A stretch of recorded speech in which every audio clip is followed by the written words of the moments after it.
बच्चों, आज हम लोग पढ़ेंगे क्लास 10th का दूसरा चैप्टर जिसका नाम है बहुपद। बहुपद का शाब्दिक अर्थ होता है बहु प्लस पद। इसका मतलब ये हुआ वैसा टर्म चाहे वैसा पद जिसमें एक से ज़्यादा अधिक पद हो, एक भी हो सकता है और एक से अधिक भी हो सकता है। अब बात यहाँ पर समझने वाली है, चैप्टर का नाम है बहुपद। तो समझेंगे सबसे पहले बहुपद क्या होता है, इसका डिफिनीशन क्या होता है और किस प्रकार के शब्दों से यह बनता है। सबसे पहले देखेंगे बहुपद का डिफिनीशन। यहाँ पर लिखा हुआ है वैसा बीजीय व्यंजक जिसमें चर तथा अचर राशियों के सम्मिलित प्लस माइनस गुना भाग के रूप में हो तथा उसका घातांक हमेशा एक धनात्मक पूर्णांक हो, उसे बहुपद कहते हैं। इस बात को समझेंगे पहले कि ये होता क्या है। सबसे पहले यहाँ बात आई है कि वैसा बीजीय व्यंजक, जिस तरह से मैथमेटिक्स में अंकगणित, त्रिकोणमिति, उसी प्रकार से एक बीजगणित होता है, उसी के अंतर्गत बहुपद आता है। आप जरा समझेंगे और आगे दिया है चर तथा अचर, इसको जरा समझेंगे क्या होता है। चर का मतलब हुआ वैसा राशि जिसका मान हमेशा बदलते रहे। चर का मतलब ये हुआ वैसा राशि जिसका मान हमेशा बदलते रहे। जैसे एग्जाम्पल में देखेंगे x, y, z। कहने का मतलब ये है कि x का मान कुछ भी हो सकता है, निर्धारित नहीं है। कोई व्यक्ति 1 बोलेगा, कोई 2 बोलेगा, कोई 3 भी बोल सकता है, कोई 4 बोल सकता है।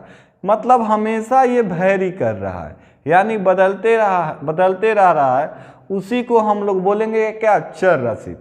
अब चलते हैं अचर। अचर का मतलब ये है कि जिसका मान नियत हो, जो कभी बदले नहीं। जैसे 2, 3, 4। 2 को हम लोग 2 ही बोलेंगे, 3 को 3 ही बोलेंगे, 4 को 4 ही बोलेंगे। अब देखते हैं यहाँ पर सम्मिलित रूप का अर्थ क्या होता है। सम्मिलित रूप का यही अर्थ होता है कि वो गुना के रूप में हो सकता है या भागा के रूप में हो सकता है। इसको जानने से पहले ये समझेंगे क्या ये एक हो सकता है। तो हाँ, बहुपद एक हो सकता है। जो ये बहुपद 2 है, 3 है और 4 है, इसको हम लोग बोलते हैं अचर बहुपद। क्या बोलते हैं, अचर बहुपद। और इसको बोलते हैं चर बहुपद। कभी कभी ये दोनों मिलकर भी बहुपद बनाता है, उसी को हम लोगों को 10th क्लास में पढ़ना है। ये सिंपल हुआ, जिसको हम लोग ये 2, 3, 4 लिखा हुआ है, इसको अचर बहुपद बोलेंगे।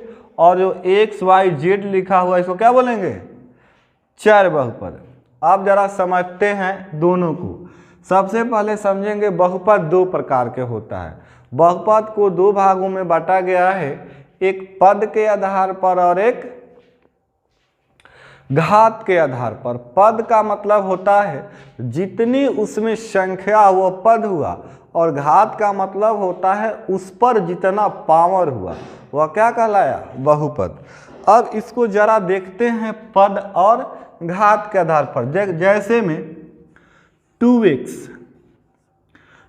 क्या है, 2x में कै गो पद है, टोटल मिला के एक पद, तो ये एक पदीय बहुपद हुआ। उसी प्रकार से यदि लिख देते हैं 2x², इसमें घात कितना है, 2, तो अभी द्विघातीय बहुपद हो गया।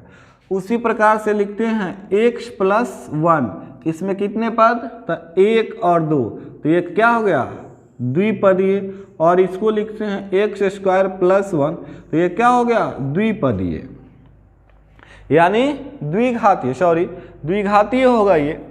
अब जरा समझते हैं इसको और आगे। अब यहाँ सम्मिलित रूप का अर्थ समझते हैं क्या होता है।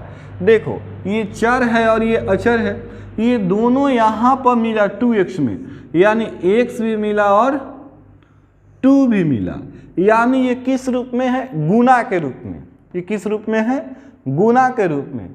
दूसरा है माइनस या प्लस, ये प्लस के रूप में हो गया, यहाँ पर देखो ये प्लस के रूप में हो गया। इसी तरह से x माइनस 2 भी हो सकता है माइनस के रूप में, उसी तरह से भागा के रूप में भी हो सकता है। अब थोड़ा और आगे चलते हैं। डिफिनीशन में लिखा है उसका घातांक हमेशा एक धनात्मक पूर्णांक हो उसे बहुपद कहते हैं। घातांक का इंग्लिश होता है डिग्री या पावर, सबसे ज़्यादा प्रचलित नाम है उसका पावर। पावर का मतलब होता है उसके ऊपर जितना पावर, जैसे एक्स स्क्वायर हुआ, ये कितना पावर है? 2। तो जो ये 2 हो, 3 हो, 4 हो, 5 हो, ये कभी हमेशा पूर्णांक में होगा, नहीं दशमलव में हो सकता है, नहीं भिन्न में हो सकता है, नहीं माइनस में हो सकता है, और नहीं ऋणात्मक हो। माइनस मतलब क्या होता है? ऋणात्मक नहीं हो सकता। जब भी होगा यह एक पॉजिटिव नंबर होगा और हमेशा एक पूर्णांक के रूप में होगा, यानी दशमलव में नहीं हो सकता है, भिन्न में नहीं हो सकता है और माइनस में नहीं हो सकता है, तभी हम उसको बोलेंगे बहुपद। बच्चों ये बात तुम लोग को अब समझ में आ गई हो पूरी तरह से कि बहुपद क्या है। अब जरा देखते हैं इससे थोड़ा और आगे। बच्चों हम लोग पढ़ रहे हैं बोर्ड के एग्जाम के व्यू से, इसको पढ़ेंगे हम बोर्ड के हिसाब से। अब बोर्ड में इस प्रकार से क्वेश्चन पूछता है कि देखो ये कौन सा बहुपद है, तो तुम बोलो कि सर ये 3 पदीय बहुपद भी और द्विघातीय बहुपद भी है। तो कहने का मतलब तुम लोग का जो चैप्टर पढ़ना है चैप्टर 2, उसमें पद की चर्चा नहीं की गई, हमेशा घात की चर्चा की गई है। तो इसलिए हम जब भी कोई बहुपद लिखेंगे तो तुम लोग उसको घात के आधार पर बोलना। कोई पूछेगा भी तो उसको घात के ही आधार पर बोलना। जैसे ये एक्स स्क्वायर है यानी x का पावर 2 है, तो ये कौन बहुपद कहलाएगा? द्विबहुपद, क्योंकि इसका जितना अधिक पावर रहेगा उतना ही उसको बहुपद बोला जाता है। अब सामान्य तौर पर बहुपद तुम लोगों को पढ़ना है 4 प्रकार का। पहला रैखिक बहुपद, दूसरा द्विघात बहुपद, तीसरा त्रिघात बहुपद और चौथा चतुर्थ घात बहुपद। यही 4 को पढ़ना है हम लोग को 10th क्लास में। इसको इंग्लिश में बोलते हैं लीनियर पोलिनोमियल, इसको बोलते हैं क्वाड्रेटिक पोलिनोमियल, इसको बोलते हैं ट्रिप्लिक पोलिनोमियल और इसको बोलते हैं बाई क्वाड्रेटिक पोलिनोमियल। अब जब इसको बोलते हैं क्यूबिक और इसको बाई क्वाड्रेटिक। यही 4 चीज़ तुम लोग को पढ़ना है 10th क्लास में बहुपद में। अब इस चारों को बारों में बारी बारी से देखेंगे और उसको समझेंगे। सबसे पहले यह किस रूप का हो सकता है? पहला रैखिक बहुपद किस रूप का हो सकता है? रैखिक का मतलब होता है एक। सामान्य तौर पर रैखिक का मतलब क्या होता है? एक।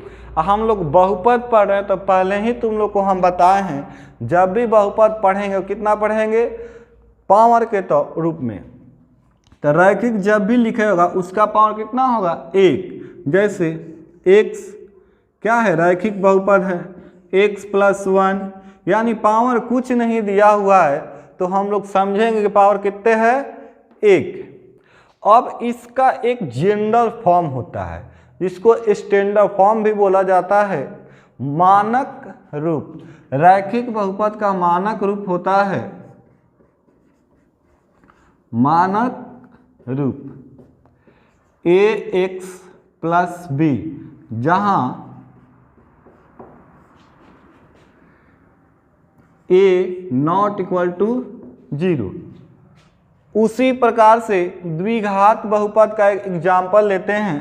द्वि मतलब 2, घात मतलब पावर, यानी जिसका पावर 2 हो वह क्या कहलाया? द्विघात बहुपद। इसका भी एक मानक रूप होता है ax² + bx + c जहां a नॉट इक्वल टू 0। उसी प्रकार से त्रिघात का होता है ax³ plus bx² plus cx plus d, जहां a नॉट इक्वल टू 0। और उसी प्रकार से चतुर्घात का होता है x⁴ plus bx³ plus cx² plus e, जहां a नॉट इक्वल टू 0। तुम लोगों के बुक में ये e के जगह पर k दिया होगा, इसका मतलब ये नहीं है कि ये गलत है। जो ये b है, c है, d है और e है, ये जो दोनों ये a b c d e इसलिए दिया है क्रम में हम देते हैं कि इसको तुम लोग को समझने में आसानी हो। कोई k यहाँ पर बोलेगा तो तुम लोग भी कंफ्यूजन हो जाओगे। b c d और e क्रम तरीके से होता है। ये जो बी सी डी है वो सब एक अचर पद होता है। अचर पद हम तुम लोग को अभी जस्ट थोड़ा पहले बताए हैं, 1 2 3 जिसका मान नहीं बदलता, वो क्या कहलाता है? अचर पद। आप जरा समझते हैं इस बात को, ये सब जो लगा हुआ है इसके फॉर्म में, ये गुणा के फॉर्म में सभी होते हैं। आप जरा समझना, इसको बोलते हैं x का गुणांक, इसको बोलते हैं x²। जिस भाग से गुणा होता है वही कहलाता है उसका गुणांक। तो x² के गुणांक तुमसे कोई पूछेगा तो क्या बोलोगे? a। यहाँ पर तो a है, लेकिन क्वेश्चन में 7 भी लिखा हो सकता है, 2 भी लिखा हो सकता है, 3 में लिखा जा सकता है। तो x² के जगह पर हम लोग बोलेंगे x² का गुणांक बोले तो तुम लोग जो लिखा होगा वही बोलना। अब जरा इस टर्म को देखते हैं।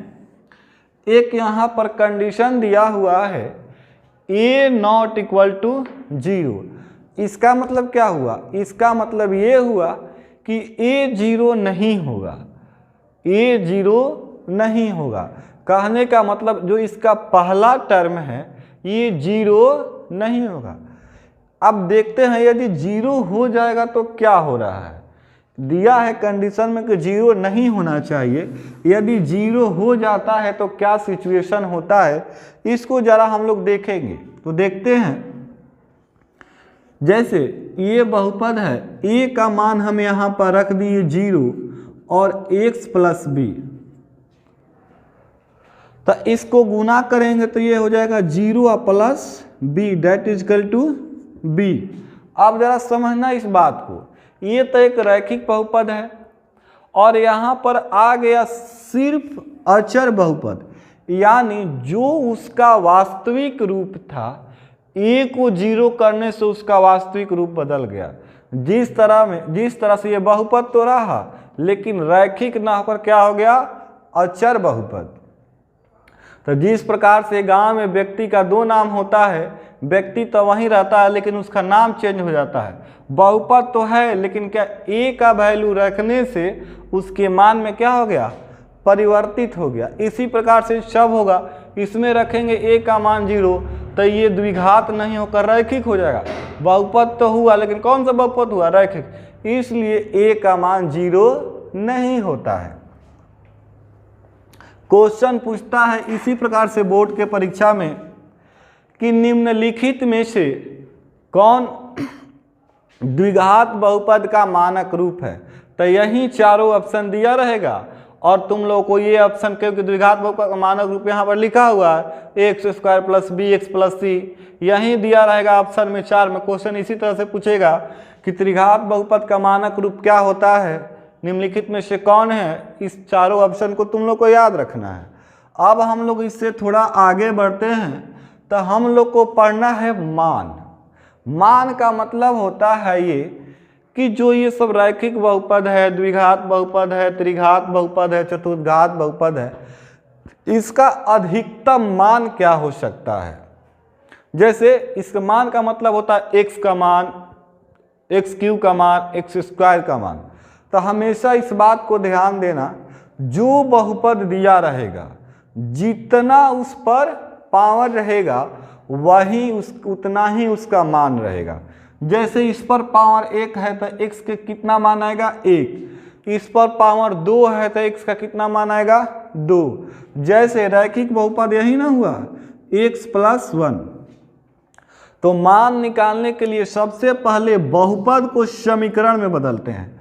अब एक यहाँ पर बात आई समीकरण का, तो बहुपद समीकरण में मात्र इतना ही अंतर होता है कि बहुपद में बराबर का चिन्ह नहीं होता है, और बहुपद में यदि बराबर का चिन्ह के बाद कोई अंक आ गया वहीं समीकरण में बदल जाता है, यानी बहुपद को ही समीकरण में बदला जाता है।